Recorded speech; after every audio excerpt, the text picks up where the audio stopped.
Sí, ponla en pausa. Bienvenidos y bienvenidas a este webinario sobre la responsabilidad en comunicación científica. Se trata del segundo de la serie de webinarios Tendencias en Comunicación Científica. Es un ciclo de webinarios de 1 hora en formato tertulia, relajada, espontánea, que nace para comentar asuntos de actualidad que afectan a la ciencia y a su comunicación. Esta serie de webinarios la estamos organizando desde el Centro de Estudios de Ciencia, Comunicación y Sociedad de la Universidad Pompeu Fabra, con el apoyo de la Fundación Española para la Ciencia y la Tecnología. Esta segunda sesión nace en concreto a partir del Manifiesto para una Comunicación Científica Responsable que se originó en el Campus Gutenberg Cosmocaixa de 2022. El pasado septiembre en Barcelona, Óscar Menéndez y Esther Sánchez organizaron una sesión para hablar de cómo la comunicación de la ciencia puede ayudar a generar una verdadera cultura de paz. Y en este manifiesto es el resultado del debate sobre estas ideas al que ya se han adscrito más de 100 comunicadores científicos. En la sesión de hoy tenemos el placer de conversar sobre responsabilidad en comunicación científica con 4 ponentes de gran nivel. Está con nosotros Esther Sánchez, que ella es comunicadora científica con una larga trayectoria laboral en diferentes medios audiovisuales, que actualmente es redactora en Retama de la revista técnica de Medio Ambiente y también colabora en Carne Cruda Radio.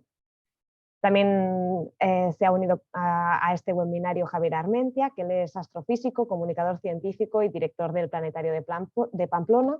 Se dedica a la divulgación científica en prensa, radio y televisión, además de los medios digitales. Con nosotros también está Valentina Racio, periodista especializada en ciencia y medio ambiente. Actualmente trabaja en El Periódico del Grupo Prensa Ibérica como especialista en actualidad científica y medioambiental. Es creadora del podcast Mi Planeta Me Necesita sobre sostenibilidad y crisis climática. Y por último, pero no menos importante, está también con nosotros en este webinar Óscar Menéndez, comunicador científico, también con amplia experiencia en diferentes medios de comunicación, coordinación y organización de eventos, actividades de divulgación científica y es dueño de la empresa de comunicación científica Explora Proyectos. A lo largo de este webinario vamos a revisar varios temas que consideramos interesantes relacionados con la responsabilidad en la comunicación científica. Al final dejaremos un espacio para contestar las preguntas que el público vaya haciendo. Os vamos a pedir que todas las preguntas las hagáis por el chat. Mis compañeras Nuria y Paulina van a estar atentas y luego nos van a pasar las preguntas y las haremos en esta sección final.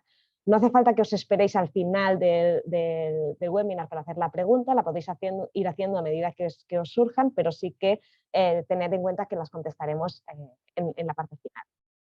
También podéis mencionarnos en Twitter utilizando el hashtag webinarioccupf y también podemos seguir la discusión por ese canal.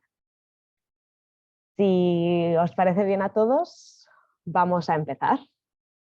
Esther, Javier, Valentina, Óscar, muchas gracias por estar aquí con nosotros, dedicarnos unos momentos del día a reflexionar sobre la responsabilidad.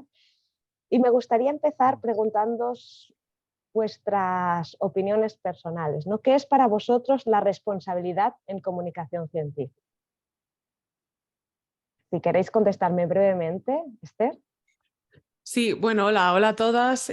Nada, gracias por tenerme con vosotras, es un lujo, como siempre.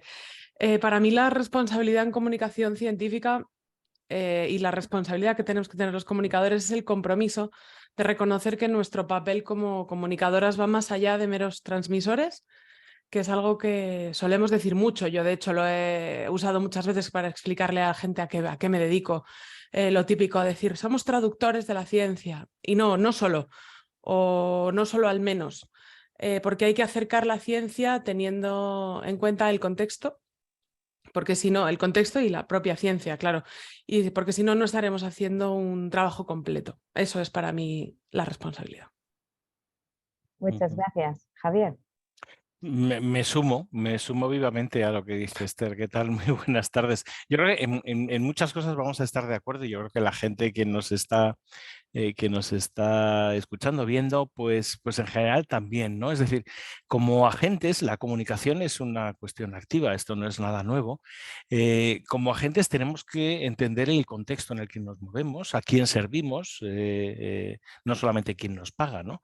Sino qué intereses estamos llevando y sobre todo qué consecuencias tiene en este caso la comunicación.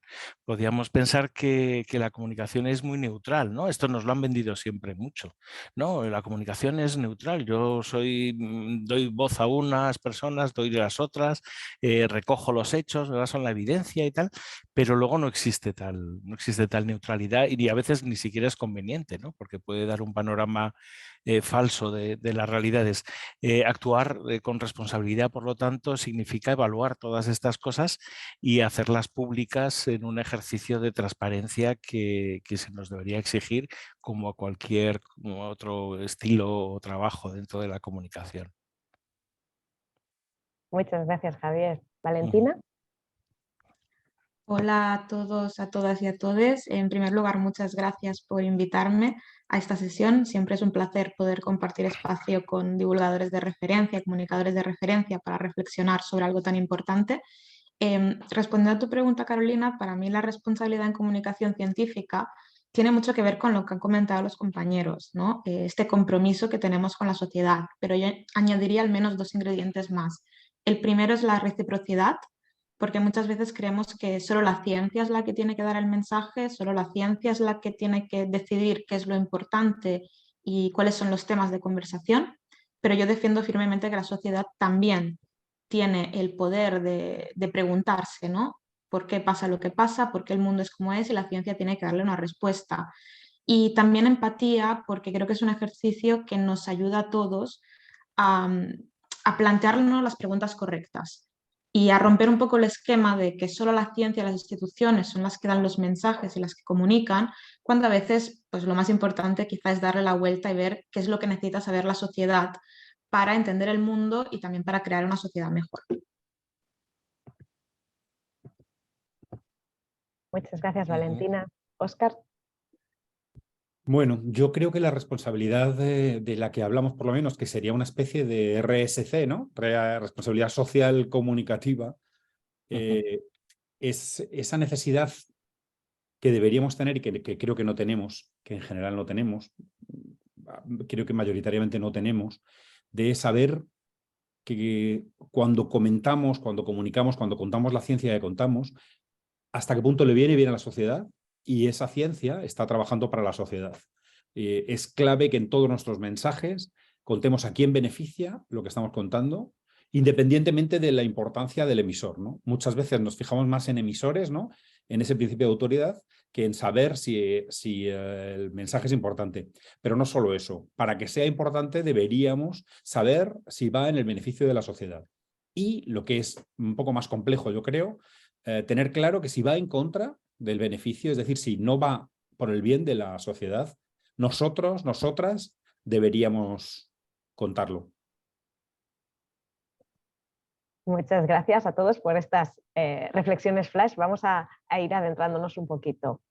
Esther, en tu opinión, ¿cuál es la principal utilidad de un manifiesto como este, que os lo he compartido a todos en el chat, en el que se resumen una serie de buenas prácticas que son innegables, pero que habitualmente o no siempre se tienen en cuenta, ¿no? Que a veces se pueden pasar por alto?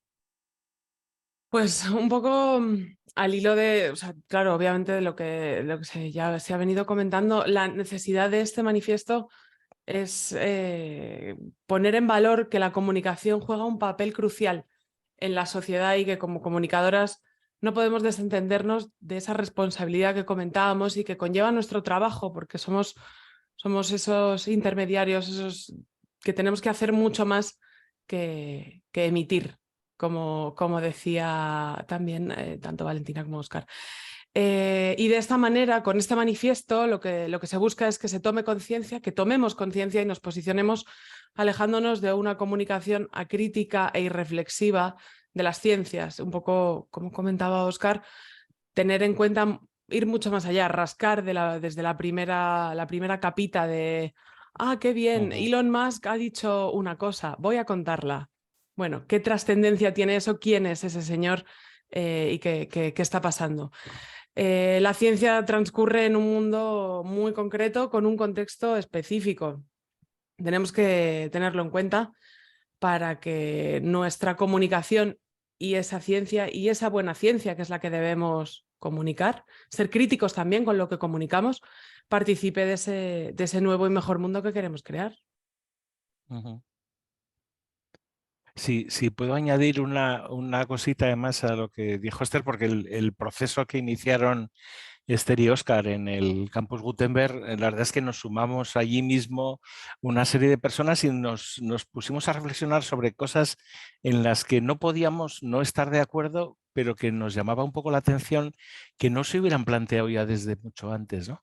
Hay un aspecto adicional a lo que contaba Esther que a mí me parece muy interesante, que podían ser las víctimas de la divulgación, es decir, no las víctimas, sino aquellas personas a las que hemos ido apartando porque no eran nuestros interlocutores habituales, porque no se hablaba de ellos o porque como el mundo es así y la ciencia es lo que es y mola tanto, pues quedaban en otros sitios, ¿no? Y esa, en cierto modo, a esa gente desplazada, luego nos quejamos, dicen, es que no nos hacen caso, ¿no? O sea, y yo creo que ahí hay un papel importante en el sentido de que ese manifiesto reivindica que hagamos un poco esa comunicación más significativa donde quepa todo el mundo, ¿no? Javier, no sé si te refieres a esas personas desplazadas a... Pero Bueno, me gustan desplazadas ambos casos, del... sí, desplazadas Sí, sí, del foco. No sé si te refieres a sí. las ciencias sociales No, la o de un mujer ha punto de estado, vista no, por ejemplo, más la mujer ha inclusivo, pero en estado... ambos casos me gusta mucho. O sea, No, ambos casos los quiero a todos. sí. No, pero bueno, yo lo he dicho así desplazados en términos Sí, generales, sí. pero estamos hablando de brechas socioeconómicas, de género, de cualquier otro tipo, es decir, territoriales, ¿no? Parece que la ciencia, siempre decimos, es que la ciencia es lo que dice la NASA o Estados Unidos, ¿no? Y siempre reivindicamos la cosa europea, pero luego en nuestro país jugamos a lo mismo.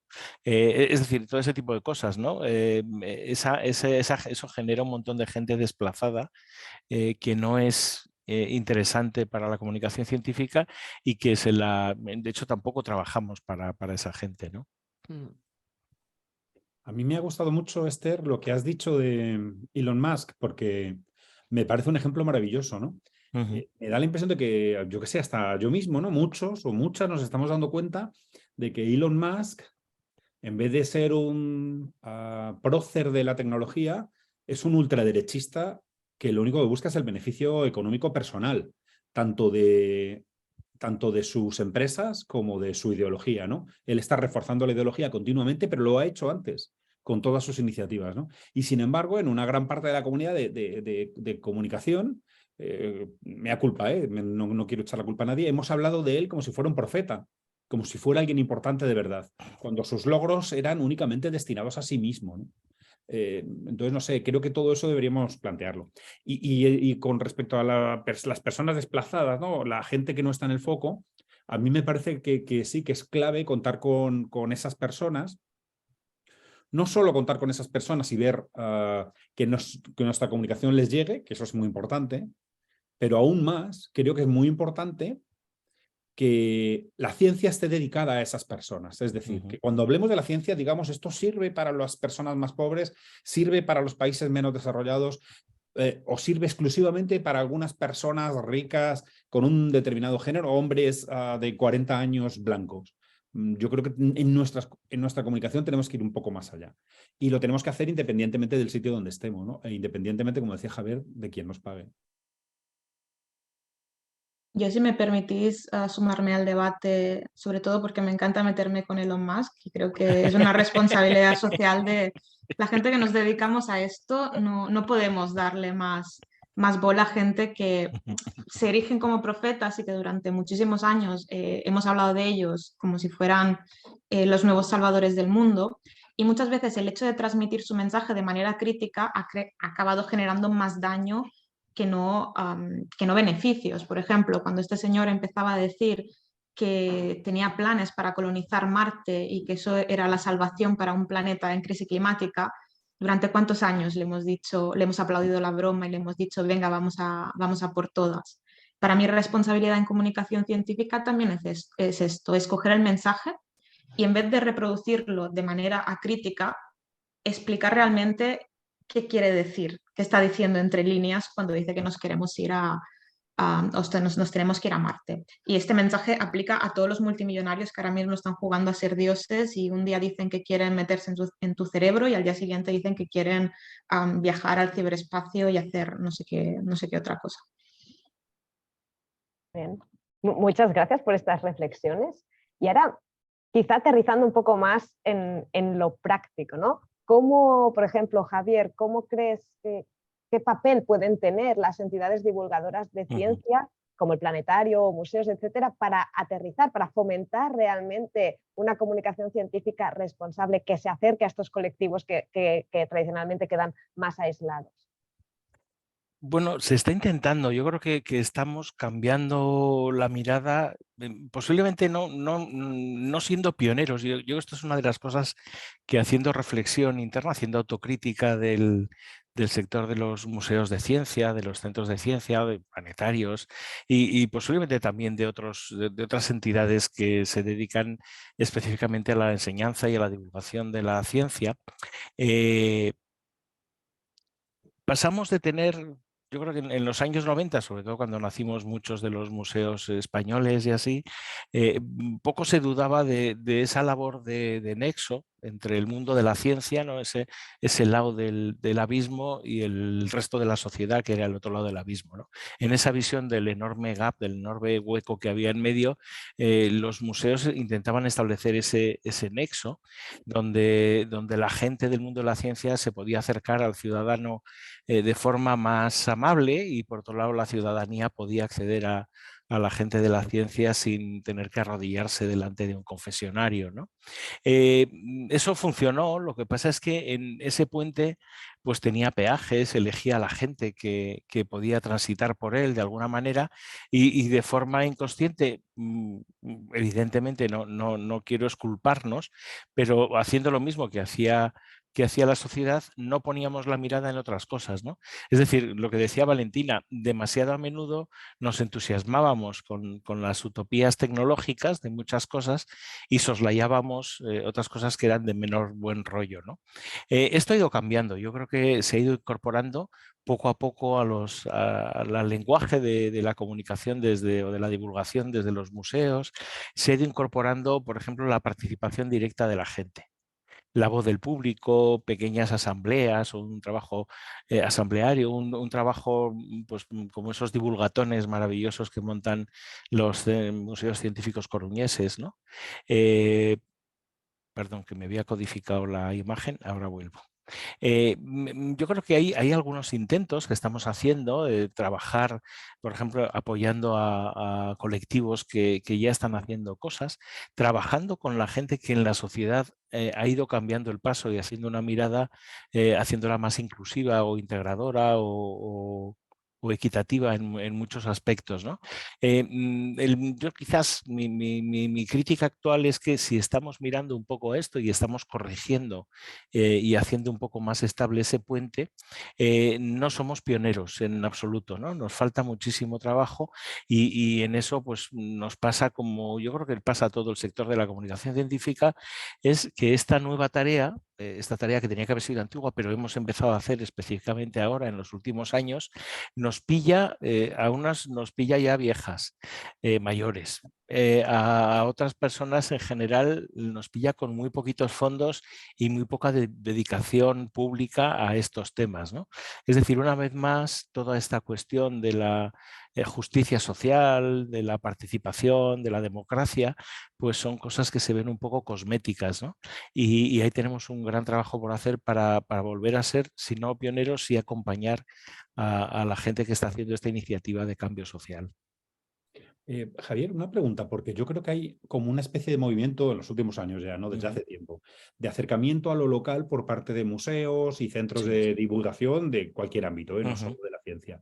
No sé si eso puede ayudar a romper esas barreras, ¿no? A llegar a donde nos ha llegado y y tener una perspectiva como mucho más de pie en tierra, ¿no? Porque antes era como que, o sea, da igual que fuera un planetario, con un gran museo nacional, como que los vecinos, los que estaban a 1 kilómetro o 2 kilómetros a la redonda, le daban absolutamente igual, ¿no? Y ahora en algunos sitios por lo menos se pretende acercarse. No sé si esto ayudaría a una comunicación más responsable también.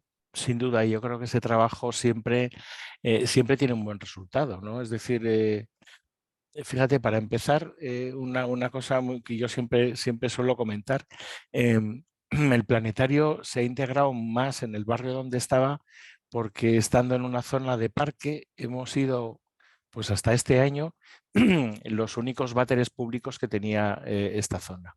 Es decir, mucha gente entraba al planetario porque eran los únicos baños que había cerca, si no querías meterte en un bar, ¿no? O en otro tipo de establecimiento. La desidia de un ayuntamiento que había puesto espacios verdes, pero no había puesto lugares para esto, nos hacía, bueno, pues receptores de un montón del público al que hemos estado interesando, ¿no? Nadie pensó en estas cosas, ¿no? De la misma forma que hacemos programas específicamente pensados para la gente que está cerca, para las vecinas o vecinos, o para gente que no viene nunca al planetario, ¿no?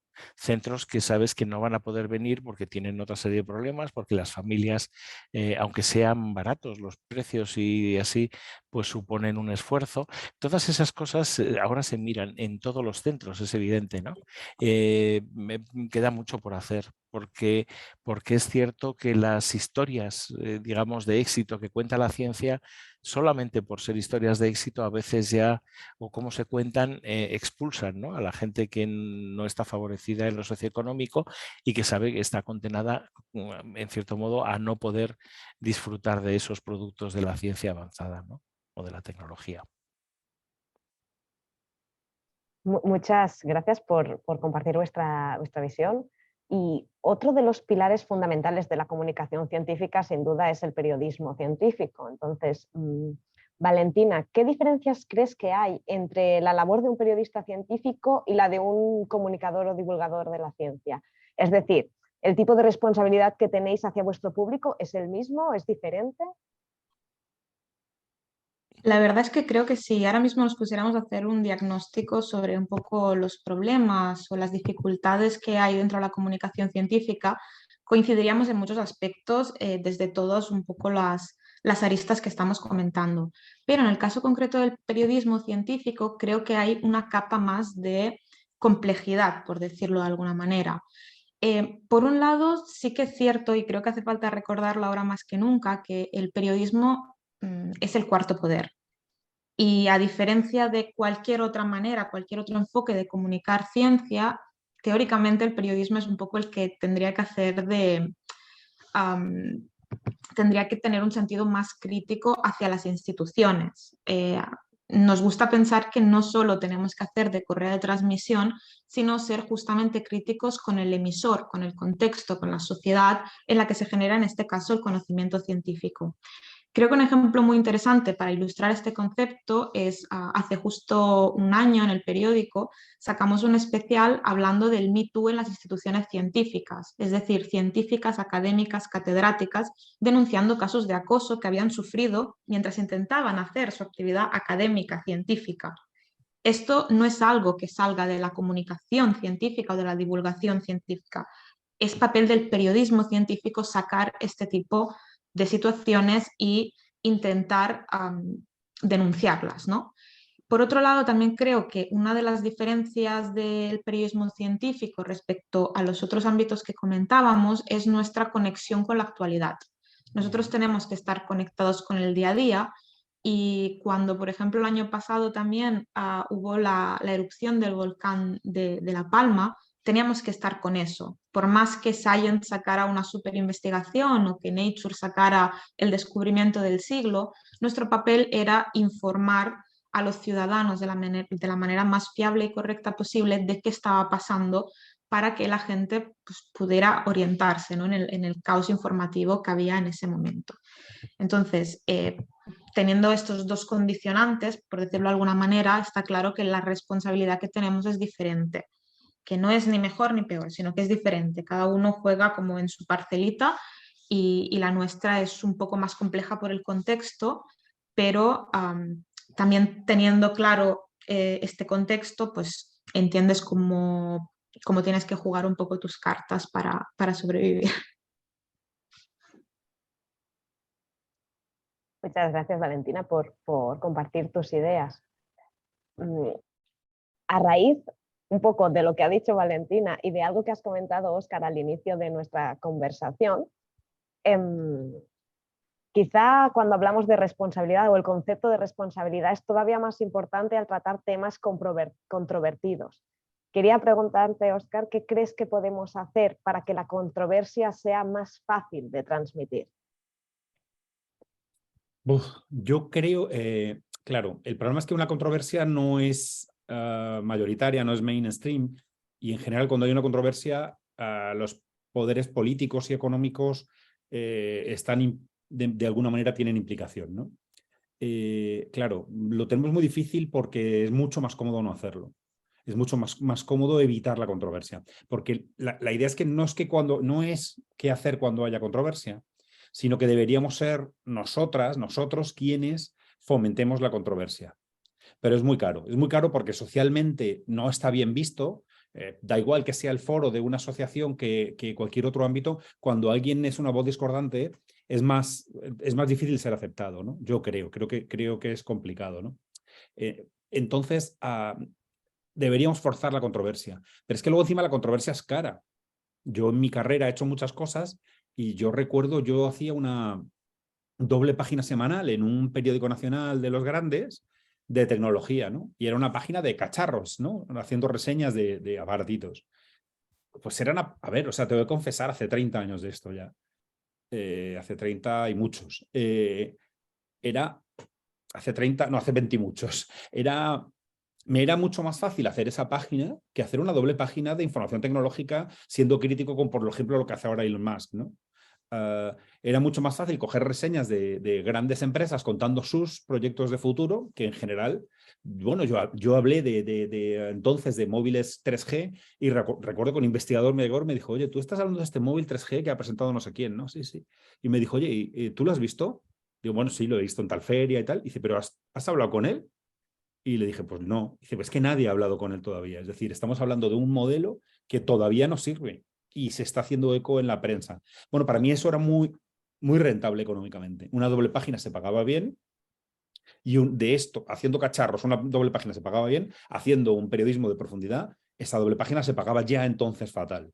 No te quiero ni contar ahora, ¿no? Entonces es que encima ser controvertido no te causa ninguna ventaja social, pero es que la controversia no da dinero, con lo cual yo creo que tenemos que forzar nuestro esfuerzo ético para darnos cuenta de que esto es importante y por mucho que vaya en contra de nuestra propia cartera, diríamos, ¿no?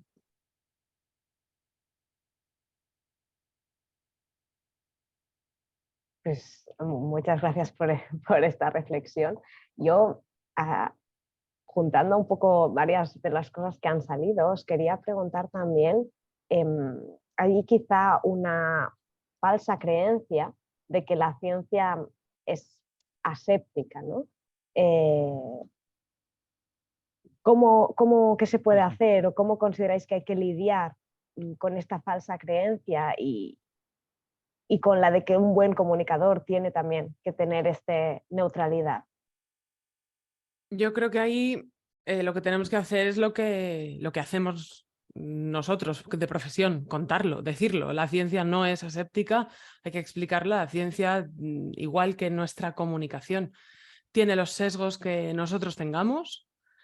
Hay que, de una manera con responsabilidad, reconocerlos, asumirlos y hablar de ellos y explicarlos, no negar y no agarrarnos por facilidad y por rentabilidad, como explicaba Óscar, a que no, la ciencia está por encima de todo, la ciencia, para no ir a lo fácil, efectivamente, eso es un poco lo que hay que hacer para pelear contra esa idea que además está extendida no solo en ciencia, sino en general en comunicación y sobre todo en periodismo, Valentina. O sea, tú que te dedicas más propiamente al periodismo, seguro que te lo han dicho. O sea, el mayor valor de un periodista es no decir nunca su opinión, solo dar información. No, o sea, si queréis un Excel, no estáis buscando un periódico. En un periódico se explican cosas, se cuentan cosas, y si las cuenta Valentina, no las va a contar igual que si las cuento yo o Javier u Óscar, ¿sabes? Entonces eso es algo que también tenemos que transmitirle a la sociedad para que la sociedad aprenda cómo funciona la comunicación y el periodismo, porque no somos asépticos y el que te lo venda te está mintiendo. Yo, si me permitís, justamente porque Esther comentaba el caso del periodismo, me gustaría decir una cosa, que es que efectivamente la ciencia tiene sesgos, los comunicadores y los periodistas tenemos sesgos, pero hasta ahora eran como mundos muy opuestos. La ciencia contaba un relato, la ciencia estándar contaba historias de éxito, solo contaba historias de hombres blancos mayores asentados en el norte global, y esa era la única historia que teníamos. Yo creo que desde hace unos años lo que se está dando es un poco la vuelta a la tortilla, y lo que estamos viendo es una nueva generación de divulgadores, comunicadores y periodistas que están diciendo, ojo, yo tengo mis sesgos, pero son los contrarios. Yo lo que quiero ahora es contar historias de mujeres científicas, quiero contar historias de ciencia que no han sido un éxito, pero también han ayudado al progreso. Quiero contar historias de científicos desconocidos españoles que quizá han tenido un papel muy relevante y que hasta ahora han sido ignorados, o todos los condicionantes que han llevado a una investigación a ser tal y como es. Y para mí este cambio del relato es tan importante para que la gente también aprenda qué significa hacer ciencia, a desmitificar la institución científica, acercarla a su realidad. Y de esta manera yo creo que también se resuelve un poco el tema que comentaba antes Javier, que hay personas con un contexto cultural diferente que hasta ahora no se sentían apeladas a la ciencia, diciendo yo soy una persona de un entorno vulnerable, de un entorno socioeconómico más pobre, y no me siento llamado por grandes científicos ricos y blancos, pero mira, quizás si me explican la historia de otra manera, me siento más reflejado y quiero participar de ello. Yo creo que es importante en todo caso darse cuenta, asumir que encima es que no hay una ciencia, ¿no? O sea, hay muchas ciencias y mucha gente que hace ciencia mala y mucha gente que hace ciencia que va en contra de los intereses generales. Entonces eso, lo difícil es claro, ¿no? El problema es cómo hablar de ello, pero parece claro, ¿no?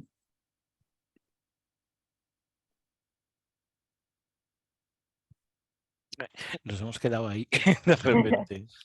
Deberíamos Antes decir tachán cada vez que acabáramos, ¿no? Tachán. Digo, antes de dar paso a las preguntas del público, quería haceros una pregunta general a todos. También aterrizando en la parte práctica, ¿no? Si tenéis algún consejo práctico o algún caso de éxito que queráis compartir para que los comunicadores científicos seamos más responsables.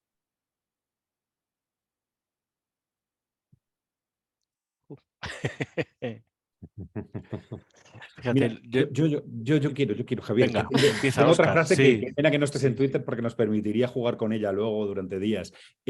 Nosotros hemos hecho, la comunidad ha hecho un manifiesto que son 12 puntos, ¿no? Los 10 mandamientos de la comunicación científica responsable. Y yo creo que esos 12 mandamientos se resumirían en uno: no seas cheerleader. No te dejes llevar por aclamar lo que alguien te ha contado, ¿no? Y eso es básico, en periodismo basiquísimo, pero en el resto de la comunicación también. Perdona, Javier. No, sí, yo iba a haber dicho hooligans en vez de cheerleaders, pero viene a ser un poco lo mismo, ¿no? Yo creo que ese fenómeno al que evidentemente esta época de la inmediatez, de las redes, de la necesidad de hablar, nos lleva a ello, ¿no? Yo acabo de sobrevivir más o menos a un fenómeno de esos con una noticia en ciencia básica terriblemente poco interesante para el general de la población, sobre el núcleo interno de la Tierra y su movimiento diferencial cíclico o no. que sin embargo estaba en todos los medios de comunicación, en todos los mentideros, casi como si fuera, como si hubiéramos hecho la noticia entre Nature, Geoscience y Bizarrap, ¿no? O sea, era una cosa, la sesión 53 de Nature y Bizarrap, ¿no? Y de repente se ponen a hablar de una cosa y tú dices, ¿es esto interesante? Es que no es ni cierto. O sea, que quiero decir, te pones a pensar y de repente, o sea, la ciencia funcionamos un poco así, ¿no? En el mismo día en el que hemos aprobado un cambio de normativa que para instalaciones macrosolares y tal se elimina la declaración de impacto ambiental a todos los efectos, ¿no? Que esto tiene unas consecuencias increíbles desde el punto de vista de sostenibilidad, desde el punto de vista de conservación ambiental y tal, ¿no? O sea, es decir, siempre nos podemos preguntar qué ciencia es la significativa. Y yo creo que eso también es hablar de responsabilidad, ¿no? Es decir, está bien la ciencia guay, lo que jugamos, ¿no? Yo vivo de eso, yo vivo de hablar de cosas que no existen aquí, es decir, que existen tan lejos que lo tenemos que ver con un telescopio, ¿no? Y de cosas como el comienzo del universo, como la evolución de nuestro planeta, las muertes de las estrellas, ¿no? Eso no es responsable, es decir, si toda la ciencia fuera esa ciencia de colorines, pues no sería interesante, ¿no? La ciencia es la que nos está cambiando la vida o la que nos obliga a tomar decisiones o a medir las políticas y estas cosas, ¿no? Y a menudo esto no sucede, ¿no? O sea, con lo cual yo creo que el trabajo que podemos estar haciendo y que ahora hay más medios para hacerlo está todavía casi por comenzar, ¿no? Yo como consejo o algo así, me gustaría, o sea, recojo un poco lo que decían Óscar y Javier, que hablaban de cheerleaders y de hooligans de la ciencia, pero me gustaría que nos preguntáramos por qué hemos acabado ahí, por qué hemos acabado siendo eso. Y yo sinceramente, y esto es una opinión que puedo estar equivocada, pero creo que si tú a un mono le pagas con cacahuetes, o sea, si tú pagas con cacahuetes obtendrás trabajo de monos. Entonces, no, creo que tenemos que mojarnos también por nosotros mismos, por defender que nuestro trabajo tiene un valor, y que nuestro trabajo va a ser difícil, va a ser complejo. Entonces no puede estar increíblemente mal pagado, no podemos seguir siendo precarios, porque entonces tendremos una excusa entre nosotras mismas para que cuando nos llegue la nota de prensa de la patochada última de Elon Musk, simplemente transmitirla, porque al fin y al cabo para lo que me pagan. No. Entonces tenemos que ser más políticos, tenemos que tener más compromiso también con nosotras mismas y pelear para que podamos hacer un buen trabajo. Yo ahí también, ese sería mi consejo. Yo mi consejo es una campaña que algún día montaré un cartel y la lanzaré de verdad, que es adopta un comunicador de ciencia, adopta un periodista de ciencia, adopta a la gente que explica la ciencia bien y la explica de verdad. Normalmente estamos demasiado mal acostumbrados a cuando hay un escándalo, cuando hay una polémica, siempre hablamos de lo mal que lo ha hecho tal persona o de lo mal que lo ha hecho Elon Musk, porque sí, me gusta mencionar lo mal que lo hace este señor y lo mal que lo hace la gente en general.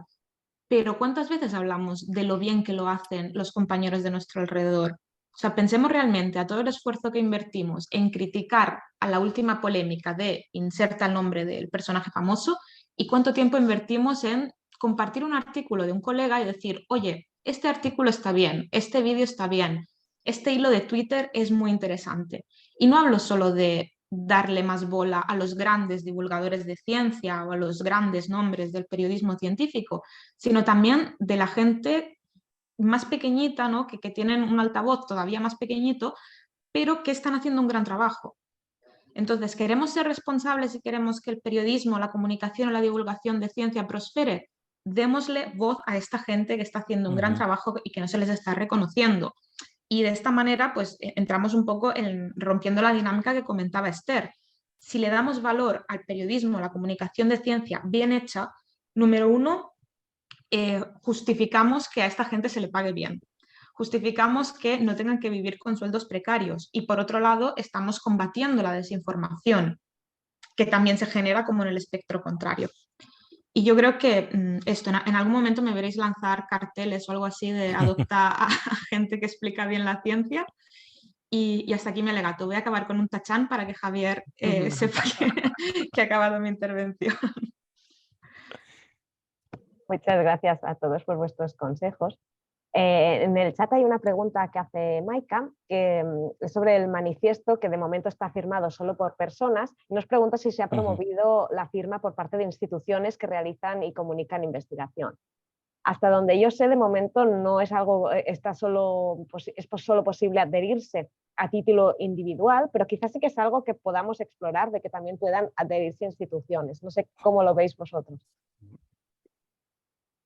En su momento comentamos que eso podría ser una posibilidad, ¿no, Esther? Yo creo que, de hecho, que fue una cosa que ya salió en el debate, tú estabas también ahí, Javier, que salió en debate en el Gutenberg. La verdad es que estos manifiestos suelen ser personales porque implica como que la persona se responsabilice de algo, ¿no? Y cuando las instituciones se responsabilizan de algo, pues lo tenemos un poco más complejo, es más difícil, ¿no? Porque ¿quién está detrás de una institución? No, lo podría hacer el Planetario de Pamplona. Sabemos quiénes están detrás, pero claro, si lo hace Repsol, se me acaba de ocurrir, ¿a quién le exigimos esa responsabilidad? Solo no sé, si alguien de comunicación de Repsol se animara a firmar el manifiesto, que sería maravilloso, pues ya sabríamos con quién hablar de estas cosas, ¿no? Sin embargo, una empresa, una institución lo veo un poco más complejo. Aunque por otro lado, a lo mejor, no sé, habría que hacer algún tipo de mecanismo para trasladar este debate a las instituciones y ver cómo se pueden apuntar o crear un manifiesto propio, ¿no? De hecho, se podría crear un libro de estilo, en fin, ¿no? Todo esto, ya sabéis, es cuestión de tiempo y el tiempo es dinero también. Yo siempre hablando de pasta, pero no sé, podría ser, no sé, perdona, Esther, que me he puesto a hablar y... No, es tal cual lo que comentas. Esto, igual lo que piden las instituciones es un manifiesto propio o, como comentas, Yo una creo solución que propia. os hago una propuesta, porque además como aquí nos están escuchando la gente del CCS, de la UPF, que para el próximo campus Gutenberg esto se desarrollara en un taller, porque yo creo que lo que le puede interesar o lo que puede implicar más a las instituciones es que a partir de un manifiesto, a partir de este posicionamiento, se pueda generar lo que comentaba un poco Óscar también, ¿no? Unas buenas prácticas, un decálogo de cómo llevar esto a la práctica. Porque esto sería un trabajo interesante, ¿no? Es decir, hemos puesto esas grandes declaraciones, ¿no? Favorecer los derechos humanos, la cultura de la paz, todo este tipo de cosas, pero ¿cómo podríamos trasladar esto en pequeños ejercicios de la misma forma que esos procesos de reflexión sobre la inclusividad de nuestras instituciones y tal, se podía hacer también respecto a este contenido, ¿no? A esta comunicación? ¿Cómo hacemos la comunicación? ¿Hacia quién va? ¿Dónde podíamos mirar, ¿no? Crearnos un poco una especie de autoevaluación, que eso sí podía ser interesante. Y yo creo que eso sería un trabajo muy bonito de un colectivo como para el que hemos nacido un poco aquí con esta propuesta que vino de Esther y Óscar, ¿no? Yo, para daros trabajo, tú hablas de dinero y yo os doy trabajo. Ya ves. Bueno, así es ¿no? Si es por una buena causa, Es por ello. llevamos trabajando Sí. gratis toda la vida en un montón de cosas, Javier, ya sabes. Así que una más, sí, vamos. En 2023, encantados. Vamos. Tomamos nota para el Campus Gutenberg. Y le organizamos ahí un poco el programa a Carolina, eso es. Claro. Y además, Carolina, es que esto que ha dicho Javier es importante porque muchas veces hemos hecho manifiestos en redes, nos hemos hecho... A mí me encanta, y en el Gutenberg yo he participado y he visto muchas cosas porque mola que los eventos no se queden en sí mismos, ¿no? Y tengan luego una cierta continuación. Pero muchas veces hacemos este tipo de cosas, Javier, y luego no las repasamos. Y yo creo que esto estaría bien hacer un repaso, que no sé si es cada año, pero cada 2, 3, X años, para ver en qué ha cambiado y también tirar un poquito para adelante, porque esto, o sea, yo creo que hay que dejarlo claro, es un manifiesto de mínimos absoluto. O sea, ¿quién no va a firmar esto por caridad, ¿no? Entonces, a lo mejor habría que ir un poquitín más allá y decir, Nina, esto es, hay que seguir estas prácticas y quien no las siga, malo. No te vamos a castigar, pero no estás cumpliendo con tu palabra de Dios, ¿no? De este manifiesto. Claro, es que acabamos de empezar, acaba de nacer. Hay que ser muy malo para no firmar. Hay que ser mala persona tener cuernos, o sea, una cosa horrible. No para no firmar, sino para estar en contra, ¿no? Claro, para estar en contra, a eso me refiero, no pasa nada si no has firmado. Claro. Para estar en contra, lo que pasa es que si ya has firmado este año, al que viene o al siguiente, ¿qué has hecho? ¿Qué hemos aprendido por este camino? ¿Cómo ya se nos ha puesto delante? Vamos a ver qué hemos ido pateando por el camino. Muy bien. Bien interesante esta reflexión sobre el tema. Otra de las preguntas que han aparecido por el chat, y sí, invito a todos los que nos están escuchando a hacer las preguntas que consideran, es sobre el papel que deberían tener la comunicación científica en el proceso de democratización de la ciencia. ¿Es esta parte de la responsabilidad de la comunicación?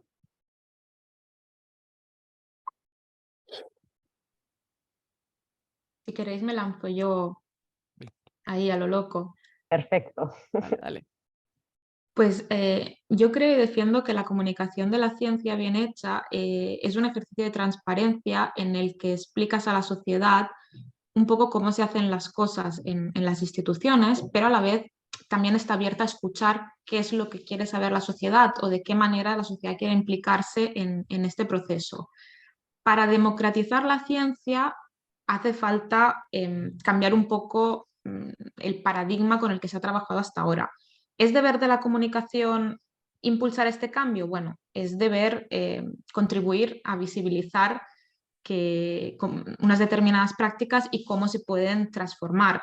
Pero en realidad para democratizar la ciencia se necesita una implicación mucho más amplia. De poco sirve que los gabinetes de comunicación intenten democratizar el proceso sociocientífico si desde otras esferas de las mismas instituciones no se impulsa.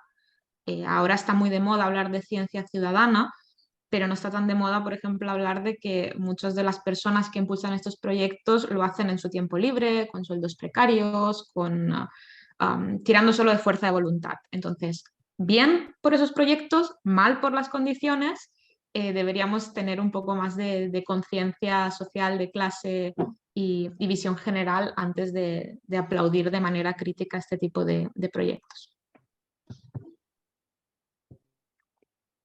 Por no hablar también de que tener un proyecto de ciencia ciudadana no quiere decir que esté participando todo el mundo, que hay muchos estudios de sesgos en la participación, de que siempre participa gente de un estrato socioeconómico alto, que volvemos a dejar marginados y afuera muchas veces a las mismas personas que ya estaban fuera. Entonces, exacto, sí. Esto también hay que revisarlo o al menos ser conscientes de ello. En el chat también Daniela Díez pregunta si le podemos dar alguna recomendación a quienes comunican ciencia en redes sociales sobre cómo comunicar los desaciertos de la ciencia sin desprestigiar la carrera científica de los que han estado involucrados, ni generar desconfianza en la ciencia ni en su quehacer, ¿no? Esta idea que ha surgido en alguna de las conversaciones de que si solo comunicamos historias de éxito, estamos dando también una visión sesgada de la ciencia. Pues, ¿qué recomendaciones le darías? Yo no le quiero quitar el prestigio a nadie, pero si alguien hace una cosa equivocada tendremos que contarlo, ¿no? Y luego no creo que la ciencia tenga una figura. De hecho, la ciencia tenemos que criticarla mucho más, ¿no? Porque si entendemos la ciencia como el status quo científico, estamos viendo que hay muchas cosas que son horribles, ¿no? Desde los depredadores, las revistas depredadoras estas, ¿no? Hasta muchas investigaciones. Entonces, ¿es ciencia lo que hizo He Jiankui? O podemos decir que no, es decir, clonar niños sin permiso de autoridades y sin un único... O sea, ¿podemos desprestigiar a este señor? Sí, ¿no? ¿Dónde ponemos el umbral de no desprestigiar? Yo creo que la desgracia de esto es que no podemos hacer una comunicación científica responsable y a la vez pensar que no podemos desprestigiar. Desgraciadamente, alguien no puede saldrá mal parado. Y es lo mismo que si se rompe una balsa de desechos cerca de Doñana, ¿no? Habrá que decir nombres y habrá algún desprestigio, si lo merecen, desde luego. De hecho, eso es algo bueno para la ciencia, porque si seguimos dejando entrar a todo el mundo dentro de ese círculo que llamamos ciencia, también a los que hacen mala ciencia, a los que pues no le estamos haciendo ningún favor. O sea, estamos ayudando a que alguien coja ese ejemplo y nos diga, ah, así sois todos, así son todos los científicos, unos X. Claro, entonces tenemos nuestra labor como comunicadores y como periodistas también es señalar al que lo hace mal y pulir el mundo en el que nos movemos. Yo creo que añado un matiz y voy a meterme en un tema que no debería decir para vivir mucho más cómodo, pero lo voy a decir. Yo creo que ante esto, lo siento mucho por la gente que trabaja en el mundo digital y las redes sociales, que se piensan que están exentos de tener una responsabilidad ética, de tener un criterio de veracidad y tener que soportar tus acciones y sus consecuencias, ¿no? Es decir, parece que hay una cierta tendencia a pensar, no, yo es que trabajo para las redes sociales y entonces puedo ser un bocachanclas directamente. Pues no. Cuando dices algo, cuando desprestigias algo o cuando dices que algo es falso y tal, te expones a que alguien te confronte o incluso te denuncie. Evidentemente, las personas que trabajan en el periodismo tienen a veces el respaldo de unos medios y hay una cierta línea editorial que va a mirar ese tipo de cosas. Cuando uno trabaja sin red, evidentemente, pues te encuentras con otras cosas. Y ahora digo la boca chanclada mía de tal. El caso de López Otín fue tratado por muchos medios de comunicación y por diversos periodistas científicos. Se ha intentado amedrentar o convencer o tratar o charlar con muchos de esos periodistas y con muchos de sus medios. No he visto que los de los medios de comunicación serios se hayan reculado o hayan cambiado o hayan eliminado lo que escribieron en ese proceso porque estaba bien, porque era cierto y porque estaba sustentado y era legal. Hay abogados que pueden, sin embargo, ir fácilmente a un blogger o a un youtuber y conminarle a que le interesa más salirse del tema que enfrentarse a una querella, ¿no? Esto ha pasado, lo pongo como un ejemplo muy extremo de un personaje pues ciertamente muy conocido y en el mundo de la ciencia y con una práctica, bueno, cuando menos puesta en cuestión por diversos aspectos, ¿no? Perdón que se me ha ido el vídeo y no era porque me había venido un abogado a decirme que... No, quiero decir, lo he dicho así, pero bueno, la idea queda, ¿no? Es decir, cuando tú estás trabajando en comunicación tienes que afrontar que te expones y que tienes que tener unas consecuencias. Eso no te lo va a solucionar otra persona que no seas tú. Yo, si me permitís añadir una cosa más al debate que me parece muy interesante, creo que a veces nos asusta demasiado ser críticos con la ciencia porque pensamos que si criticas un aspecto concreto de una investigación, de un científico, de unos resultados, como que destruyes toda la confianza de la gente en la institución científica en sí o en la ciencia en sí, cuando realmente no hay nada más lejos de la realidad. No podemos pensar que nuestro público son unos cachorritos que si les dices, ay, este científico ha hecho algo mal, entonces pues ya no confío en absolutamente nadie. No, la gente también tiene criterio, la gente tiene sentido crítico y la gente sabe diferenciar cuando las cosas están bien y cuando se han hecho mal. Y en este sentido también creo que es muy importante que en este ejercicio seamos cada vez más críticos y no hay nada más crítico que ser transparente. Recuerdo hace unos años que se volvió muy viral una investigación española que decía algo así como que el gazpacho, creo que era, tenía propiedades antitumorales porque habían hecho un estudio in vitro en el que pues, encontraban células tumorales, le echaban gazpacho, ya me entendéis, y veían que funcionaba. Entonces, el resultado, pues mira, si les funcionó, perfecto, pero el titular del gazpacho es antitumoral, no. ¿Cómo se desmonta eso? Pues explicando cómo se ha hecho el estudio. Eso no es desprestigiar la carrera del científico, no es desprestigiar la ciencia, sino decir, mirad, este resultado que llama tanto la atención se ha obtenido así. Ahora, que sea la gente la que sume 2 más 2 y entienda que por beberse un vaso de gazpacho en casa no va a curarse de un cáncer ni va a prevenir que le salga. Pero tampoco pasa nada, Valentina, por decir el gazpacho no cura el cáncer, pese a que dicen que sí. O sea, quiero decir que al final estamos ahí para aclarar, o sea, hay que... Yo, cuando decía lo del periodismo y la responsabilidad, me refería también a esto que cuentas, Valentina o Esther.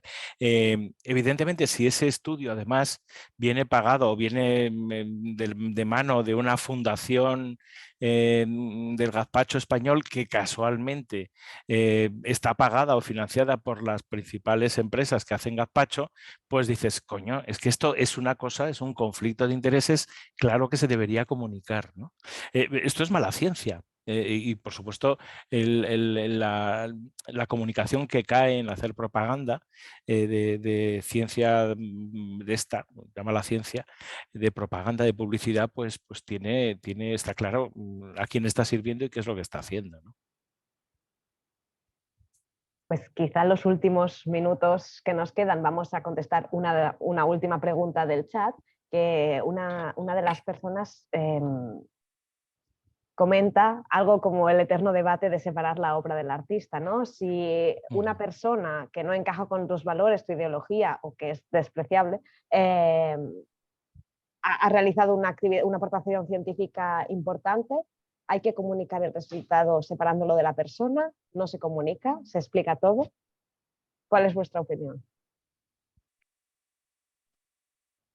Yo no sé, porque yo generalmente de la gente, o sea, cuando era periodista, cuando hacía periodismo, tampoco sé cómo es la gente de la que hablo, ¿eh? O sea, que no tengo ni idea, no es como esos artistas famosos, ¿no? No sé cómo, bueno, si no también te digo que no lo sé en Piqué y en Shakira, no sé si son buenas personas o malas, ni me importa. En el caso de la gente que hace ciencia, no. Pero sí que es clave que cuando hablemos de la investigación que haga cualquier persona, nos demos cuenta si esa investigación sirve. O sea, a mí, si el gazpacho cura el cáncer o no, me parece que es interesante dejar claro si es verdad o mentira, ¿no? Si el estudio está bien basado o no, pero sobre todo, si el estudio fuera bueno, saber si de eso nos vamos a aprovechar nosotros o van a ser, no sé, como las máquinas estas de Amancio Ortega en la sanidad pública madrileña, abandonadas en una esquina y utilizadas por 10 personas al año después de que hayan salido en las portadas de los medios de comunicación, ¿no? O sea, creo que de verdad va a servir para la sociedad lo que está haciendo. Y si es en contra, tendremos que decir, oye, esto va en contra, ¿no? Este gazpacho solo lo va a utilizar un 1 por 1000 de la población, el resto de la población se va a morir de cáncer.